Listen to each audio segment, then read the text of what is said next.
Ito na, yung impeachment ni Bongbong. O sige na, ano na natin, pakinggan na natin. Pasok. Kain na sa Secretary General ng Kamara ang ikalawang impeachment complaint laban kay Pangulong Bongbong Marcos. Ayon sa mambabatas na nag-endorso ng reklamo, na i-refer na rin yan agad sa tanggapan ng House Speaker.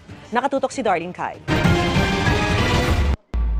Opisyal nang tinanggap ng Office of the Secretary General ng Kamara ang ikalawang impeachment complaint laban kay Pangulong Bongbong Marcos. Private complainant ang Grupong Bayan o Bagong Alyansang Makabayan na inendorso ng mga kongresista ng Makabayan Bloc. Sinapit na namin at nandyan na si Secgen Garafil at nireceive na ng kanyang opisina personal na inabot namin ang Mga ulul! Utangin na ninyo. Alam naman namin, puros ano lang yan. Puros katarantaduan lang yung pinagpa-file nyo na yan. Utangin na, nakapikit na si Sara Ilago. Pucha, parang ililibing na Ang kakapal ng mga make-up. Pucha, yung mga alagad niya ni Risa Ontiveros complaint sa kanya. So wala nang duda rito, no? Filed and received. Wala nang duda. Magic word. Wala nang duda. So hindi nyo na kami pagdududahan ha. Pag nag-file kami ng impeachment kay Inday Sara sa February, hindi nyo na sasabihin, bakit kayo kay Inday nag-file kayo kay BBM? Hindi, nag-file na kami ha. Ayun lang, mag-file lang. Pero malakas ba itong i-file ninyo? Kompleto ba yan? Hindi. Basura yan. Basura. Kasi ngayon i-file nila Chavit Singson, pucha, dinicline Tapos yung sa inyo tinanggap. Alam nyo kung bakit tinanggap? Putangin na mga sila pare-pare sila mga aso By the Office of the Secretary General. At ang malinaw na nakasaad sa rules ay the Secretary General shall immediately refer to the Speaker. No? So yan ang inaasahan natin ngayon. Natanggap niya na. Hindi tinanggap ng Office of the Secretary General noong nakaraang linggo ang nasabing reklamo dahil wala raw authorized na tumanggap nito dahil nasa ibang bansa noon si House Secretary General Cheloy Garafil. Sabi ni Tino, matapos tanggapin ang kanilang reklamo, agad naman daw itong inirefer ng Office of the Secretary General sa tanggapan ni House Speaker Bogie D. Base kasi sa Rules of Procedure in Impeachment Proceedings ng Kamara, kailangang immediate o agad-agad ang pag-refer sa Speaker ng isang impeachment complaint. Pagkatapos nito ay kailangang isama ng Speaker ang verified impeachment complaint sa order of business sa loob ng 10 session days. At saka i-refer sa Committee on Justice sa loob ng 3 session. 10 session days kasi Monday, Tuesday, Wednesday, Thursday, 4 times a week lang sila. Hindi katulad ng LTO na pati Sabado, Linggo kasama. Days. Dahil nagbalik na ang sesyon ng Kamara, tumatakbo na rin ang pagbibilang ng mga araw para mangyari ang mga yan. We insist that the second impeachment complaint must be included in the order of business at hindi magamit na may first impeachment complaint na para ma-activate na yung 1-year bar and hindi ma-consider yung second impeachment complaint. Ikadidismaya raw ng grupo kung hindi maisama ang inihain nilang impeachment complaint dahil meron daw dong mga argumentong wala sa naunang impeachment complaint na inihain ng abogadong si Andre De Jesus. Natawa ako dito sa reporter Tayo na busog Ate, meron akong i-refer sa'yo. Baker Slim. Antindi nun. Sigurado ako tanggal yung parang kinakain na ng pisngi niya yung ilong tsaka yung labi niya. Pag nag-Baker Slim ka, papayat ka visit mo si Doc Miguel Baker ng Baker Medical Aesthetics para hindi ka hinihingal. Kapag nagre-report ako dati, pag nagbablog ako, hinihingal ako ngayon, hindi na. Thank you so much Doc Miguel. Obviously, magiging malinaw na maniobra yon kung mag-iitsapwera sila ng aming complaint o iba pang complaint na maari pang dumating. No? So, malinaw na paborito sa presidente pagka ganon. No, lalo pa at sinasabi na yung naunang complaint ay somehow or other associated din daw sa Malacanang. No, so talagang magdududa ka at malinaw na paglapastangan ito sa constitutional process ng impeachment at pagpapanagot sa presidente. No, kaya parang hirap na hirap banggitin. Hirap na hirap banggitin. Tayo na talaga sabi ko, wala na talaga to mga taga-Makabayan. Putya talagang alam mo sa mga nila, sa mga kilos nila, alam mo talagang putya palabas lang to. Dapat hindi mangyari yon.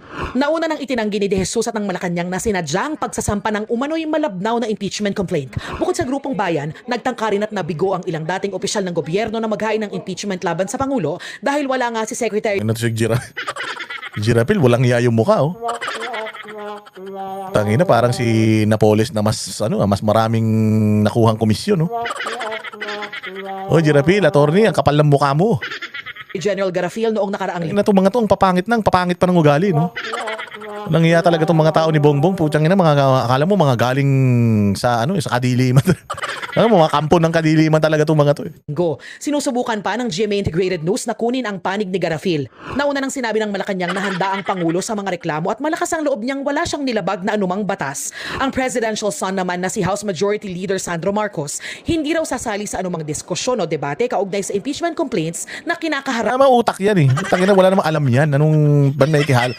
Paano makikisama sa debate yan? Tanga yan. Ng kanyang ama. Ito ay para raw pangalagaan ng integridad ng Kamara. Para sa GMA Integrated Oh, yan.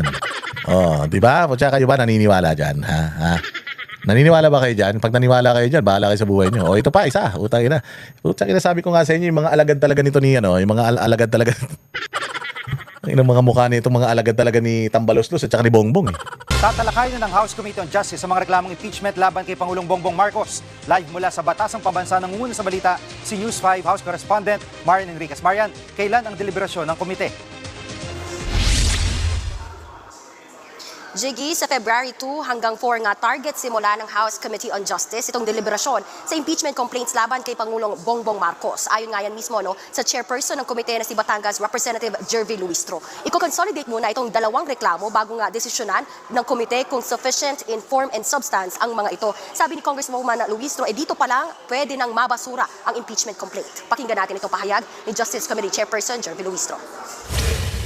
We are not supposed to proceed to the succeeding step kung hindi makakapasa dun sa standard ng sufficiency. Ay, ang pangit, no? Tangina, ang dilaw ng ipin, ang lagkit.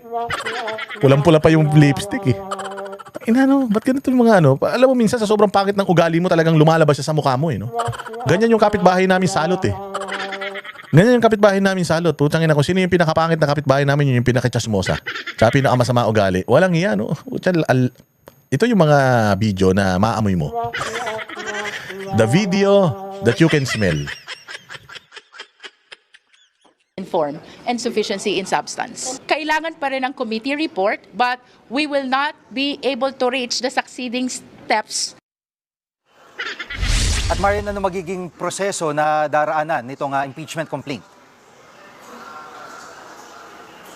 Jiggy, may 10 araw si Pangulong Marcos para sagutin nga yung reklamo laban sa kanya. Tutugunan naman niya ng mga complainant sa loob ng 3 araw. At kapag may sapat na grounds ang impeachment complaint, ay uusad na ang pagdinig ng komite. Dito mangyayari yung cross-examination, yung paglalabas ng mga testigo at ebidensya at ipatatawag ang mga complainant, testigo at maging si Pangulong Marcos. Pero nasa Pangulo raw ang desisyon kung dadalo siya o hindi sa pagdinig. Dapat maisumite ng komite yung kanilang findings at recommendations sa loob po ng 60 session days. Yan yung pagbobotohan sa plenaryo ng Kamara at 1/3 ng House plenary o nasa 106 na boto ng mga kongresista ang kailangan para Magpustahan tayo.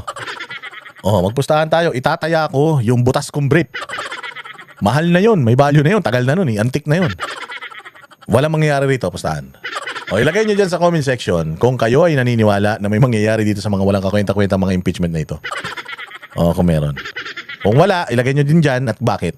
tuluyan ngang ma-impeach ng Kamara ang Pangulo. At mula rito ay iaakyat na ang Articles of Impeachment sa Senado na siyang tatayo bilang impeachment court. Jiggy. Yung mga complainant, ano ang pahayag ngayong mukhang nakaset na ito sa Justice Committee? Jiggy, kumpiyansa nga itong si Bayan muna Chairperson Nery Colmenares na lulusot ang kanilang reklamo, sufficient in form and sa substance daw yung kanilang reklamo, sufficient in form and substance. At meron daw sapat na basehan or yung grounds nila na inilatag for impeachment. Narito yung pahayag ni dating Congressman Colmenares. The grounds are quite strong. Any of the three committed by any impeachable official like the President is a strong ground for impeachment, for betrayal of public trust.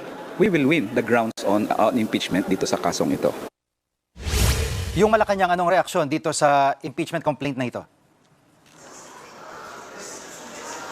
Jiggy, bagamat nire-respeto nga raw ni Pangulong Bongbong Marcos itong inihang impeachment laban sa kanya, nagbabala yung palasyo na may masama itong epekto sa bansa. Narito ang pahayag ni Palace Press Officer Claire Castro.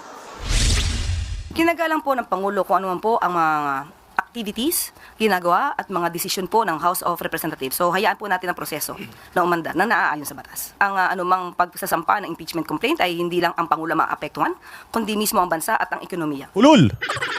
Luka-luka! Alam mo ba, nung nanalo si Bongbong, putang ina nagkandiletse-letse ng Pilipinas.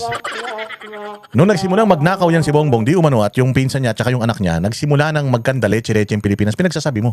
Hindi dahil sa impeachment, kaya si Bongbong, kaya ang Pilipinas ay nalulugmok ngayon sa putikan.